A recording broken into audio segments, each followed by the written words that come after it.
In the last episode, we talked about what happens when you finally stop trying to fit yourself into a box that was never built for you.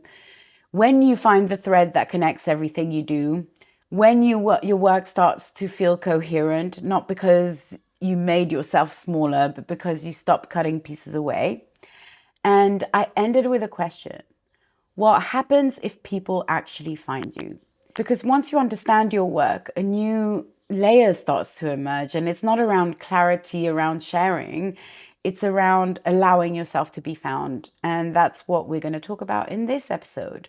Because I think most people have the relationship with visibility completely backwards. And once you see it differently, it stops feeling like something you do for yourself, and it starts feeling like something you do for them, for your clients, as service. So I want to tell you a little bit of a backstory, because my grandmother, Gerda Boysen, who was one of the earliest pioneers of body-orientated psychotherapy, and my mother, who co-developed the work alongside her, they helped shape a body of work that has influenced thousands of practitioners around the world.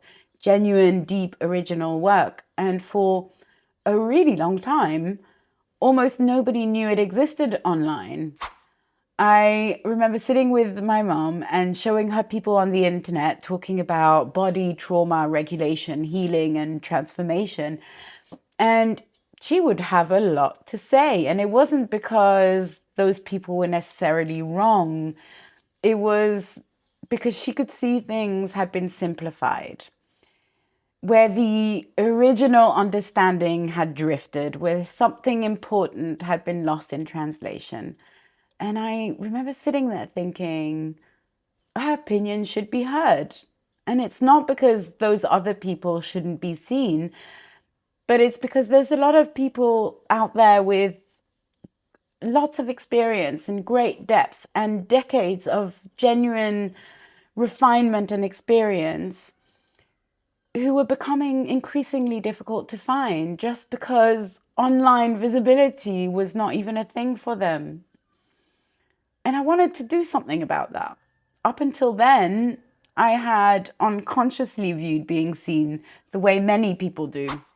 I'd seen it as attention, marketing, self-promotion, as something slightly uncomfortable that you did because you kind of had to. Visibility is not attention, it's accessibility.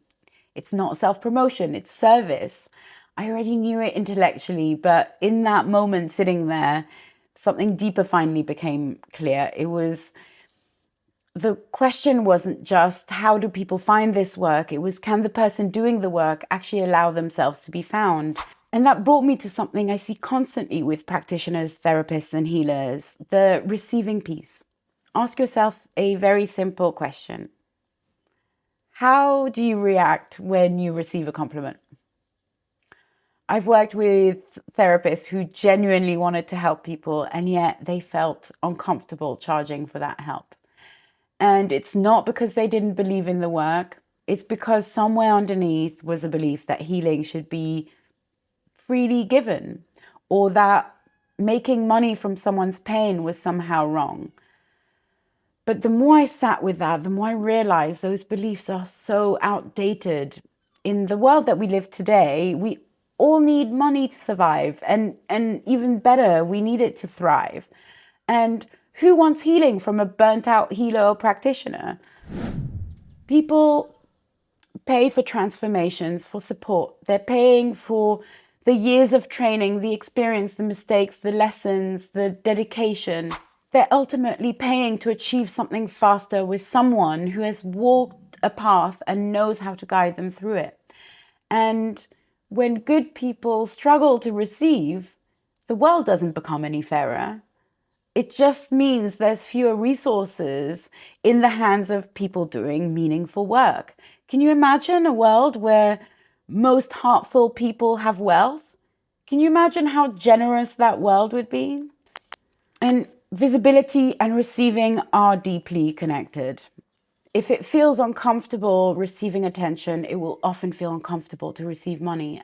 And if it feels uncomfortable to receive recognition, it will often feel uncomfortable to receive success.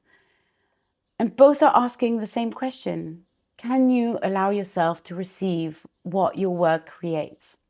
I know that a lot of people watching this series will say, but I don't want attention. And honestly, I understand that completely. I don't particularly want attention either. But I do want to gently separate two things that are often bundled together. There's a difference between wanting attention and being willing to be found. One is about validation and the other one is about service. And when I look at the people I work with, I rarely see people who are hungry for attention. I see people whose work deserves to be easier to find. Practitioners whose current clients love them, but whose future clients don't even know they exist. Retreat leaders whose transformational experiences never see the light of day because people never heard of them. Creatives with powerful ideas that never leave their minds. And every time I see that, I think the same thing. What a loss, what a shame, not just for the person holding the work, but for everyone they could have helped. Being seen is not just about what it gives you, it's about what it allows other people to receive. And at some point, we have to stop making showing up entirely about our discomfort. At some point, a more important question has to enter the room. What is the cost of staying hidden?